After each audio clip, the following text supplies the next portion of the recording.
नमस्ते viewers. Sir मुझे ना आज आपको ये पूछना है कि राहु और चंद्रमा इसके को लेकर बहुत बहुत बहुत ज्यादा मिसकंसेप्शंस भी हैं लोगों के बीच में, लर्नर्स, ज्योतिष, इवन कि कई जो एकम्प्लिश्ड एस्ट्रोलॉजर्स भी हैं वो भी कई बार इस चीज में काफी डर बना देते हैं, मिसकंसेप्शंस। तो थोड़ा सा इस चीज पे क्लैरिटी कीजिए। राहु चंद्रमा का योग, राहु के बारे में क्या है और वो चंद्रमा पर कैसा असर डालता है। नमस्ते सर। नमस्कार जी सभी को। क्या होता है, राहु चंद्र का जब ये इकट्ठे होते हैं तो इसको ना मेंटल वर्शन के उसमें ले लेते हैं लोग कि ये मेंटली ये जो है ये भ्रमित रहेगा, रहेगी, ये कोई बहुत तो उसमें नहीं है। तो बिना ये जाने कि राहु का गुण स्वभाव क्या है, पहली बात, बिना ये जाने कि चंद्र या मून की लॉर्डशिप क्या है, या मून लगन अपने आप में लगन है, जहां बैठा वहीं से लगन चंद्र लगन शुरू हो जाता है। तो तीन लगनों में से एक महत्वपूर्ण जो जो सूर्य चंद्र और आपका लगन, ये तीन है, तो इनमें से एक ये महत्वपूर्ण है, अपनी जहां बैठा है वहीं से लगन है। तो राहु का वो मन है, जो है आपका चंद्र है वो मन है, और राहु जो है वो धूमल वरण बोला गया उसको, धुआं है, यानी कि फॉग है। तो ये इस तरह से लोग समझते हैं कि मन पे धुंध चढ़ जाएगी, ठीक है, तो उसका जो है उसकी समझ जो है वो भ्रमित हो जाएगी। उस लेकिन आपने ये तो ले लिया कि सिर्फ एक धूमल वर्ण, उसी को उठा रहे हो आप, यानी धुएं जैसा। आप या फॉग आप कहते हो कि फॉग, या फॉग आपको पता ही है क्या होती है, धुंध। तो धुंध में आगे दिखाई नहीं देता अभी आगे। यहाँ हमारे नॉर्थ में तो बहुत सारे एक्सीडेंट्स होते हैं इन दिनों में। तो ये मान लेना कि ये अब वो दिखाई नहीं दे रहा, भ्रमित है, ये है, ये कुछ और है, उसकी मति भंग, ये मति है फलाना, ये तो आपने राहु के गुण स्वभाव को क्यों नहीं जाना, परखा नहीं, चंद्र के आपने लॉर्डशिप को परखा नहीं, आपने बस उसका बात बोल दी। राहु का गुण क्या है, जहां बैठे, जिसके साथ बैठे, उसके अनुसार फल होगा। मान लीजिए कि राहु अब त्रिकोण में है, सबसे बढ़िया स्थिति में है त्रिकोण का राहु, और चंद्र जो है वो आप ये मान के चलो कि चंद्र किसी अ, या ये बोलिए कि चंद्र त्रिकोण का ही मालिक है, ठीक है। तो त्रिकोण के मालिक के साथ मतलब अब वो त्रिकोण का मालिक होते हुए चंद्र कारक हो जाएगा, अब कारक के साथ राहु भी कारक हो जाएगा, और क्योंकि वो कारक भाव में बैठा हुआ है, त्रिकोण में बैठा, तो वो कारक है। तो राहु इसलिए जो है चंद्र में राहु की स्थिति, राहु में चंद्र की स्थिति, ये एक तरह से योग कारक ही अच्छे ही। फिर राहु का एक गुण स्वभाव, राहु क्या है, राहु को लोग लस्ट के साथ जोड़ देते हैं। लस्ट का राहु के साथ कोई लेना देना नहीं, ये तो हलचल है। जैसे लाल किताब कहती है कि ये जमीन के अंदर की हलचल है, लावा है, अंदर का विस्फोट है। अब विस्फोट विचारों का हो सकता है, सोच का हो सकता है, आइडिया का हो सकता है। अब वो आइडिया अच्छे भी हो सकते हैं, बुरे भी हो सकते हैं।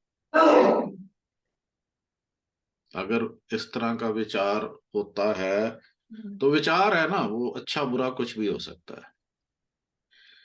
तो अब इसको कहते हैं कि जब लावा पानी के साथ मिलता है तो वो धरा को पैदा कर देता है। मतलब एक तरह से जहां वो होगा, लावा जो है वो अ, पानी के साथ मिलता है तो वहीं कोई द्वीप बन जाएगा, रीफ बन जाएगा, जो भी पानी में समुन्द्र में जाके जब लावा गिरता है तो एक तरह से एक सॉलिड मास तैयार हो जाता है। सॉलिड मास को आप कुछ भी बोलो, ठीक है।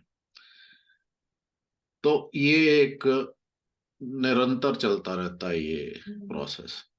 आपने देखा होगा नेशनल ज्योग्राफिक वगैरह में जो भी है, डिस्कवरी पे, ये जब पानी तो राहु के लिए जब इसलिए ये उपाय करवाते हैं लाल किताब का, तो वो ठोस हाथी को पानी में रखवाते हैं, चांदी के हाथी को पानी में रखवा देते हैं, ठीक है। तो ये राहु, पंचम राहु का उपाय करवाते हैं। अब बात ये होती है समझने की कि ये तो देखिए एक तरीका है, मैं लाल किताब को यहाँ इंडोर्स नहीं कर रहा, मैं उनकी एक बड़े मतलब एक विवरण जो है कि जो राहु को डिस्क्राइब करता बड़ा अच्छा है। अब केतु को बोलते हैं धूल भरी आंधी, जो सामने से दिख रही है लेकिन दिख भी नहीं रही, आंखों में धूल पड़ी हुई है, फोर्सफुल है, सरफेस पे है, जो कुछ है सरफेस पे है। एक्सीडेंट होगा, इंजरी होगी, पॉइजनस इंसेक्ट बाइट हो गया, सब सरफेस पे है।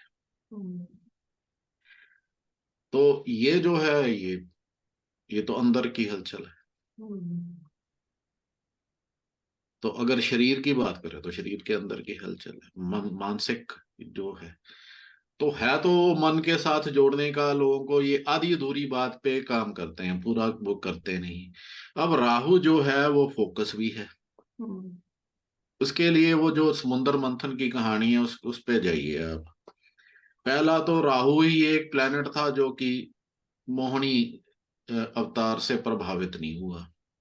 पहला वो यही वही प्लेनेट था जिसका इंटेलेक्ट इतना कीन था, जिसने बोला, जिसने कुछ समझा कि ये जो है ये गड़बड़ हो रही है। फिर इंट्यूटिव है, अब इंट्यूशन हुई तो इंट्यूटिव है, इंटेलेक्ट कीन है, और फिर उसका फोकस है। अब उसका फोकस है कि यहाँ कुछ गड़बड़ हो रहा है, अभी मैं तो हमें तो ये चाहिए, ठीक है, फोकस है ना। अब इसको लोग डिजायर के साथ जोड़ के कुछ भी कर दें, ऑब्सेशन है, फोकस, फोकस के बिना क्या होगा। अगर आईएएस की एग्जाम देने वाले विद्यार्थी का अपनी पढ़ाई पे ही फोकस नहीं है तो उसके बिना वो करेगा क्या, कुछ भी नहीं कर सकता।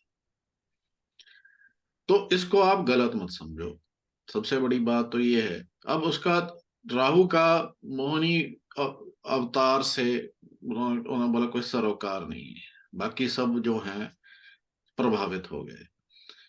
और फिर वो जगह कौन सी चुनता है, सूर्य और चंद्रमा के बीच में सूर्य और बैठने चंद्र के बीच की, और ठीक अपनी है। नजर वो कलश पे ही रखता है, मोहिनी अवतार पर रखता भी नहीं है। तो वो है कि अब उसको मिल भी गया, और फिर वो उसके बाद ये भी बताना चाहता था कि मैंने भेद दिया, आपका हम्म जितना भी है, आपकी माया है, माया का भेद कर दिया। हम्म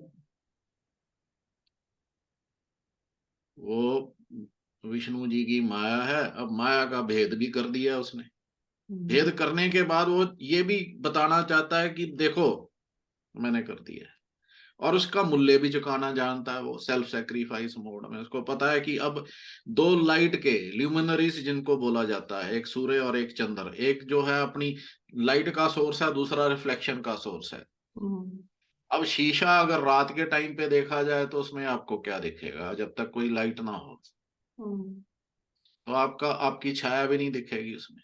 हम्म तो ये वो रिफ्लेक्टिव है, जो मून है वो जो है वो है, तो उसने रात दिन दोनों का ही प्रबंध कर दिया, बोलो मैं तो दिखूंगा, ठीक है।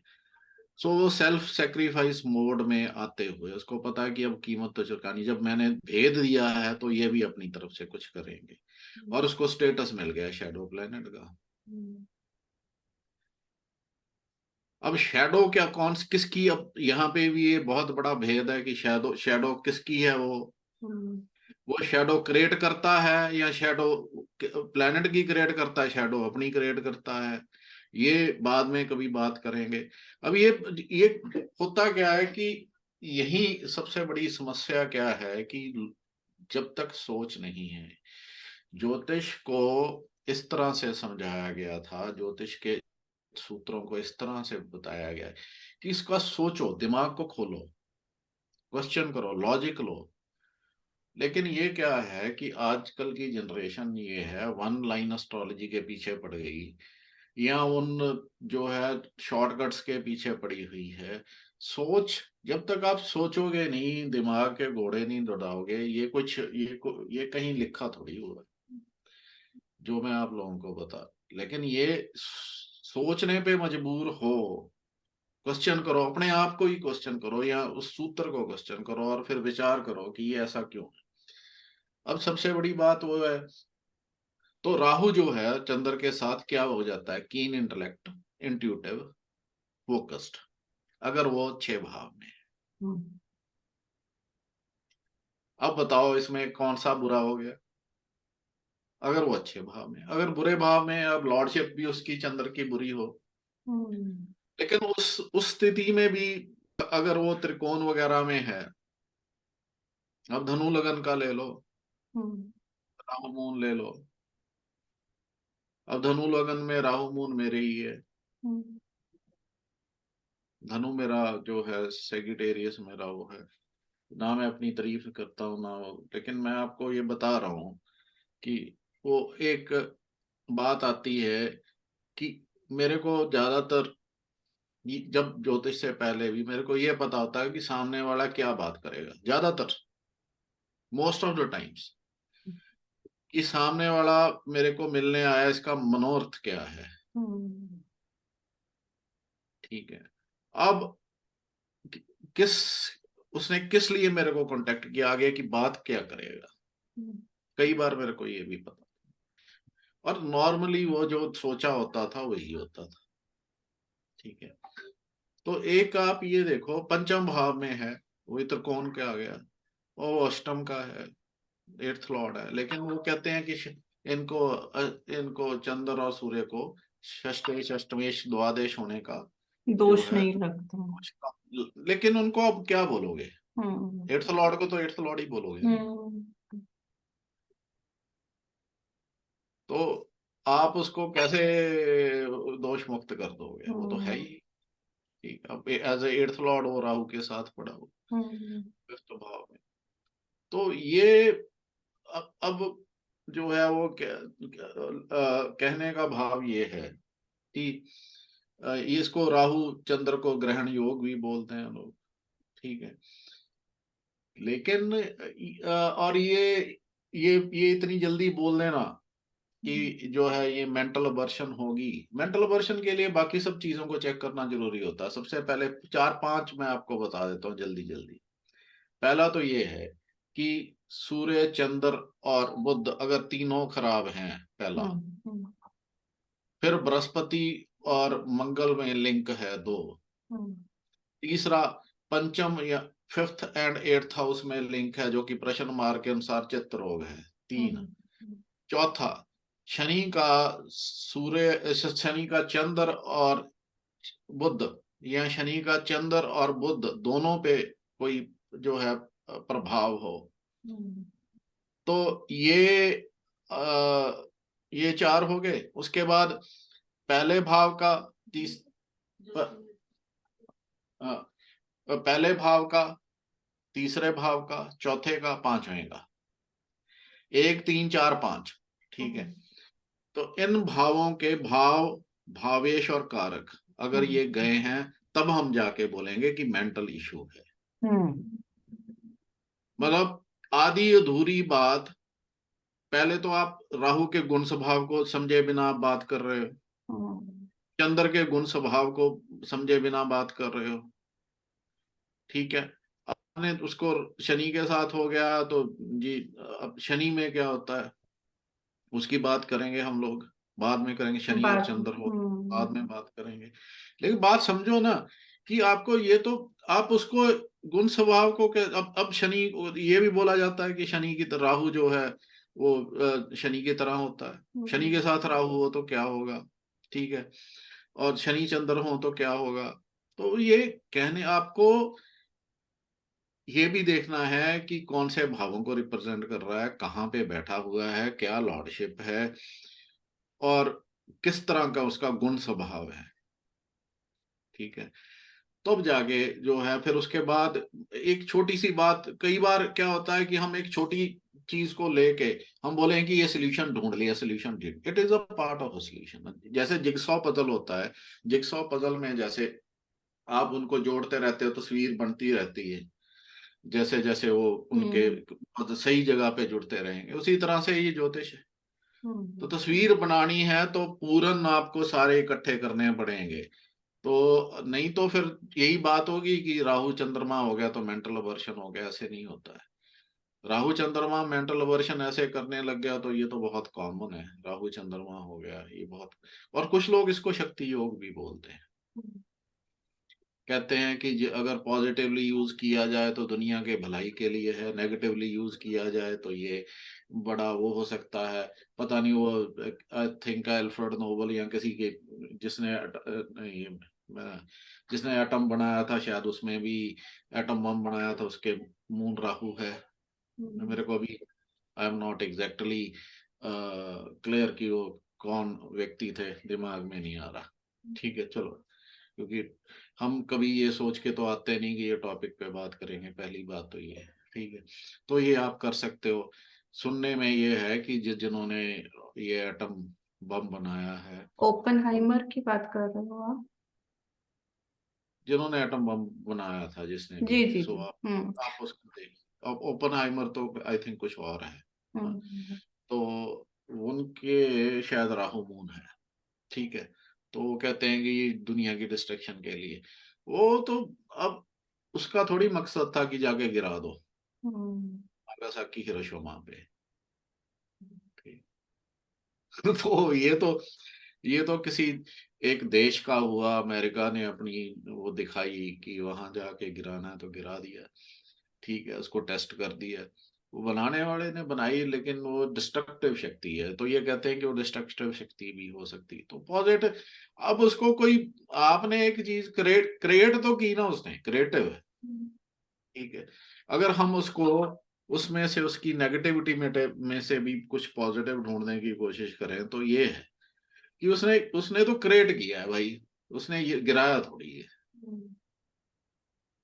आप उसको क्यों दोष दे रहे हो? उसने तो एक चीज बना के दी है आपको, सक्षम बनाने के लिए, आपको वर्ल्ड पावर बनाने के लिए। तो लेकिन आपने उसका मिसयूज किया, या आपने जो समझो, ठीक है। तो ये समझने की बात है, अलग से बात है। तो आई थिंक आज आज के आज लिए काफी, हाँ जी sir. So thank you sir, thank you so much, and thank you viewers, please इसी तरह से हमको फॉलो करते रहिए और मोटिवेशन देते रहिए। Thank you so much.